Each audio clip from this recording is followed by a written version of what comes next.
Do you like bees? I know I do, especially this one. Welcome back to another Dewdrop Dynasty Devlog. I know it's been about 2 months since the last video, so I thought I would show you what I've been working on so far, show you some of the progress, and maybe some things to look forward to the future. Now before we get started, someone was asking me about how they could support me.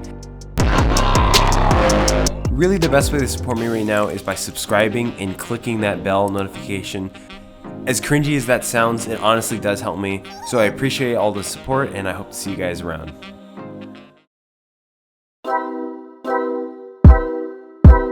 The focus I want to talk about in this video is the pits, a new location that was added to Dewdrop Dynasty.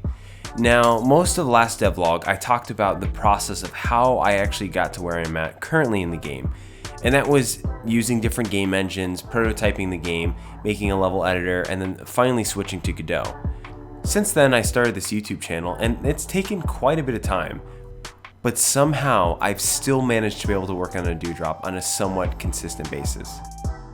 So the pit is the introduction location to Dewdrop. And this is something I didn't really talk about a whole lot in the last video, but the story or the premise of Dewdrop is that you are a bee on patrol. You're in search of new sources of pollen, and you're on your way back, and our protagonist Poe ends up losing his wings and falling down into the pits. Now the pits is a crucial part in the game because this is where the introduction happens. This is where players learn how to play the game. So in the pits, it teaches you how to jump. You start out with no weapons, so you have to find your gun. It teaches you some basic platforming, how to collect dewdrops, and some more complicated things like shooting below you to get more leverage. I've even added a really basic rockworm enemy that you can, at first you have to avoid because he's kind of a barrier in your path, but after you get a gun, you can just blast your way through them as you laugh maniacally. Okay, maybe don't do that. You'll also notice that there's a lot of spikes and moving spikes and different dangerous spiky looking things. I was getting a little caught up in the exploration and I felt like the platforming was kind of purposeless. Instead of it being fun and exciting, it just kind of felt like it was in the way of what the game was actually supposed to be. But I had one problem, and that was I didn't really have a whole lot of free time. Between the holidays and working on YouTube videos and also working full time, it's kind of hard to find room to squeeze in working on your game. But I wouldn't have a channel if it weren't for making games and having a passion for it. And I decided to try to come up with an idea for me to be able to work on Dewdrop when I wasn't by my computer. And this is what I ended up making. The official Dewdrop Dynasty sketchbook. Okay, maybe I went a little overboard with this, but I thought it would be really nice to have my own little sketchbook that had little grids that were perfectly sized to the rooms in my game. That way I could quickly block out rooms and kind of get an idea of what I wanted to make. And so when I actually sat down on the computer, it wouldn't take me at all to actually add them to Dewdrop. And I don't know if it was just the way I designed the book or whether I was just feeling really inspired, but this ended up working super well, and it's kind of what pioneered the whole platforming section in the pits in the first place. As you can see, here are some of my original sketches in my book, and here's how they ended up looking in the game. Now, you may notice some minor tweaks, and that's only just to adjust how Poe actually moves in the level, but for the most part, I didn't change much with these.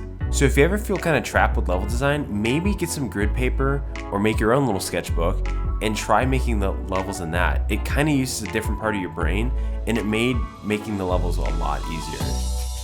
I also thought it'd be fun if Dewdrop focused on really challenging but fun bosses. After all, Dewdrop is not going to be a super long game.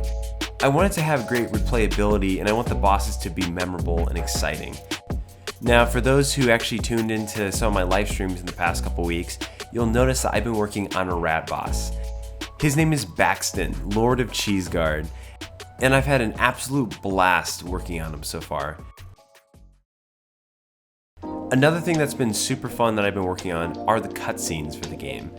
Now, one thing that the current version is lacking is a lot of story. It's mostly just Poe wandering around shooting things, and I really felt like in order for this to start feeling like a game, I needed to add those story elements in sooner. So on the side, I've been writing some backstory. I've been working with the Firith team to come up with some ideas of the characters, and it's been incredibly fun to work on. I've never finished a game that's had an interesting story to it, so I'm really excited to see what you guys think when the game comes out. Another thing that I focused on is bringing back some of the abilities from the early prototypes.